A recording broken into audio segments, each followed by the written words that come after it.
Hi అండి, నమస్తే. ఈరోజు నేను బాదం హల్వా రెసిపీ చూపిస్తాను. దానికోసం ఫస్ట్ బాదాన్ని తీసుకొని దానిలో హాట్ వాటర్ని యాడ్ చేసుకోవాలండి. యాడ్ చేసుకుని 15 మినిట్స్ రెస్ట్ అవ్వనివ్వాలి. ఇలా హాట్ వాటర్ని పోసుకోవడం వలన బాగా నానిపోతాయి వేగంగా.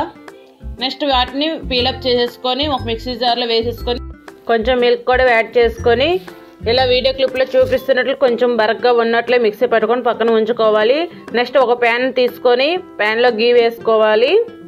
గీ వేడయ్యాక మనం పేస్ట్ చేసి పక్కన ఉంచుకున్న పేస్ట్ని ఇందులో యాడ్ చేసుకొని మంచిగా ఫ్రై చేసుకోవాలి. మంచిగా ఫ్రై అయ్యాక పచ్చికోవాని యాడ్ చేసుకొని మంచిగా కలుపుకోవాలి. మధ్య మధ్యలో గీని యాడ్ చేసుకుంటూ మంచిగా ఫ్రై చేసుకోవాలి. నెక్స్ట్ కుంకుమ పువ్వు వాటర్ని యాడ్ చేసుకోవాలి. ఇది జస్ట్ కలర్ కోసమే. ఈ ప్లేస్లో ఫుడ్ కలర్ని కూడా యాడ్ చేసుకోవచ్చు. లాస్ట్లో షుగర్ని యాడ్ చేసుకొని షుగర్ మెల్ట్ అయ్యేంత వరకు మంచిగా ఫ్రై చేసుకుంటే రెడీ అయిపోతుంది. ఈ వీడియో మీకు నచ్చితే లైక్ చేయండి, షేర్ చేయండి, నా ఛానల్ సబ్స్క్రైబ్ చేయండి.